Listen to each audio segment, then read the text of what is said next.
Cambodia, country on the Indo-Chinese mainland of Southeast Asia. Cambodia is largely a land of plains and great rivers and lies amid important overland and river trade routes linking China to India and Southeast Asia. The influences of many Asian cultures, alongside those of France and the United States, can be seen in the capital, Phnom Penh, one of a handful of urban centers in the largely rural country. Hello, everyone.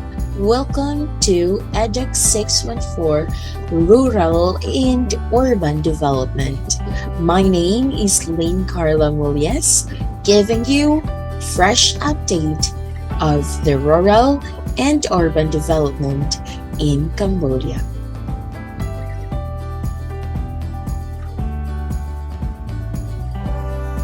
Cambodia has a land area of 181,035 square kilometers in the southwestern part of the Indochina Peninsula, about 20% of which is used for agriculture, and it lies completely within the tropics, with its southernmost point slightly more than 10% above the equator, making Cambodia a perfect place for agriculture.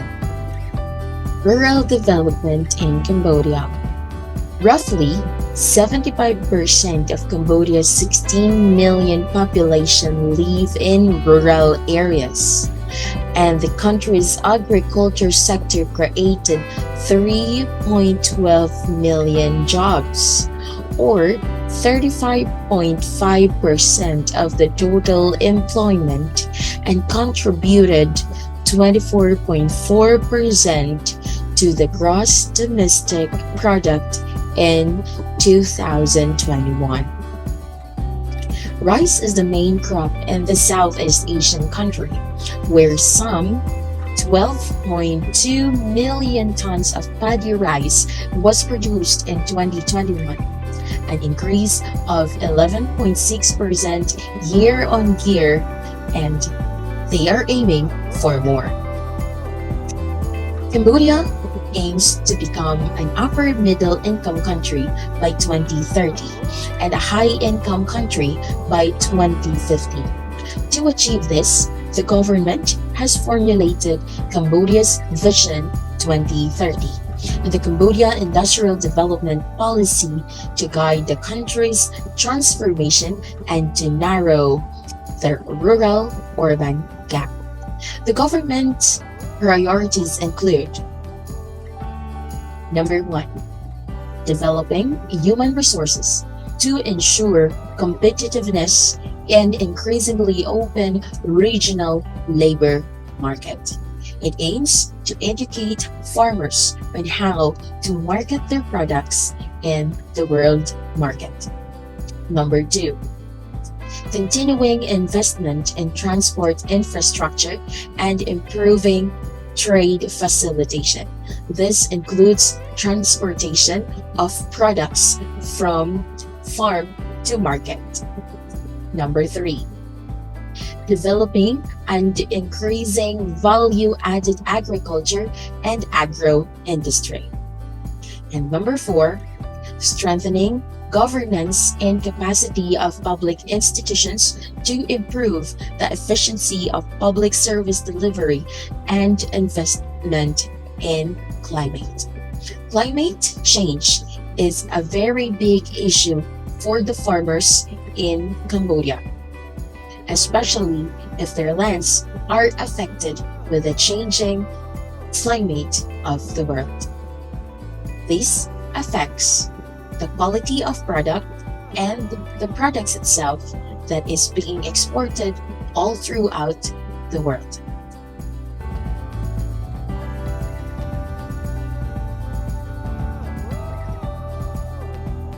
The country program has shifted from a livelihoods-based approach to a market-oriented one. from promoting decentralization of public services to a broader concept of poor rural service delivery involving non government actors. This means to say that the program for agriculture has extended not only to the farmers' community but outside the rural areas. This also shows that the farmers in Cambodia are getting involved in the market area or in the marketplace. It also has a more explicit focus on the resilience of poor rural households. IFAD supported activities target provinces with the highest rates of poverty, and within those provinces, the poorest people and communities.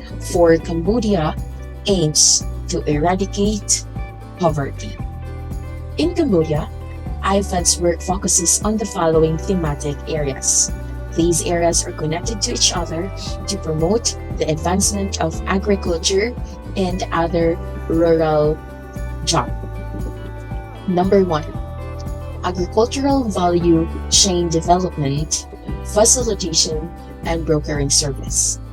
Number two, extension policy, implementation, using diverse models to deliver extension to farmers, including contracting out, farmer to farmer extension services, support to farmers organization, public private partnerships, and direct extension by the public sector.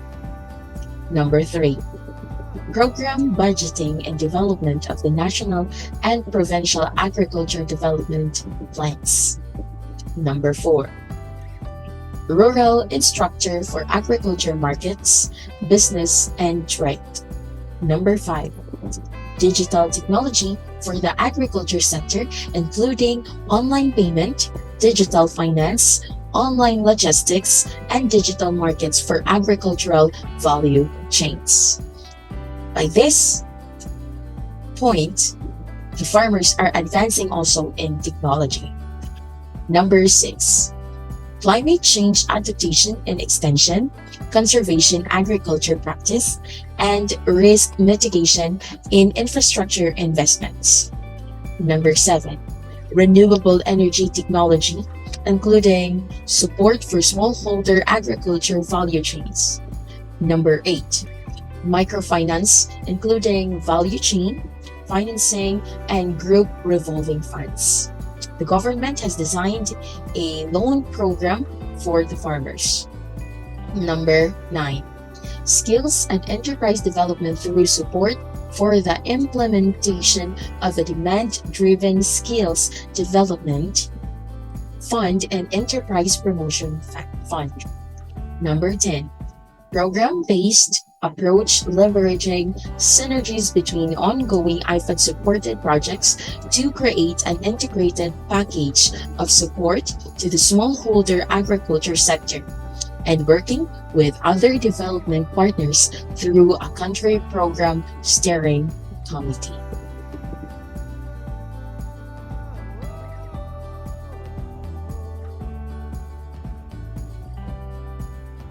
The current International Fund for Agriculture Development Results-Based Country Strategic Opportunities Program supports the government's poverty reduction initiatives and has three strategic objectives. Number one, enable poor smallholders to take advantage of market opportunities. Number two, increase resilience to climate change and other shocks in poor rural households and communities. And number three, improve poor households' access to strengthen rural service. This strategy makes a focus on each household or individual or families that is involved in the country's progress, especially in rural areas.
the urban development towards a green city in Cambodia. Cambodia's rapid economic growth over the past decade accelerated urban growth in around the capital, Phnom Penh. According to the Cambodia Socio-Economic Survey, the urban population has increased from 1.36 million to 1.95 million between 2010 and 2017 alone. Phnom Penh's population is expected to double by 2030.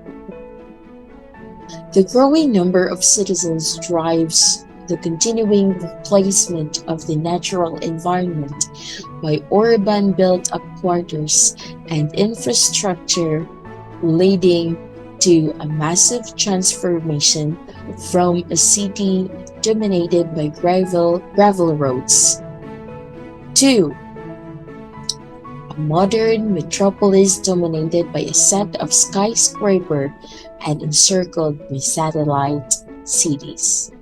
That's why the Cambodian-German project Build for People was presented by John Peter Mund, Ravai Jayawara, Hor Sanara, and Michael Weibel. This project aims to include urban ecosystems into the long-term urban planning strategies of Cambodian cities. Urban green contributes multifaceted features to the quality of life.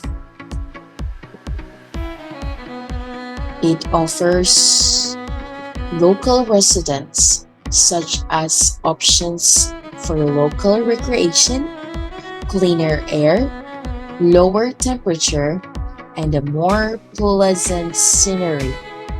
Recently, scholars have drawn parallels between urban green spaces and general human well-being and people's health. Despite these benefits, relatively little attention has been paid to the issue of urban green in Cambodia and Phnom Penh's new master plan for 2035.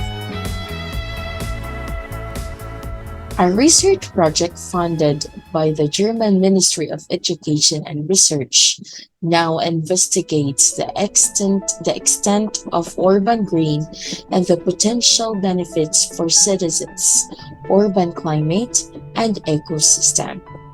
The project, Sustainable Building for People, Enhancing Urban Quality of Life in Cambodia, was implemented in late 2017. There are also some projects that has been taken to each municipalities. This is the Green City Concept. It embraces comprehensive spatial planning for the maintenance and creation of new urban green spaces and an urban green infrastructure. Up until now, the Cambodia is still on the process of becoming an urban, developed country leading to greener cities. This is Lynn Carlo Munoz giving you update for rural and urban development in Cambodia.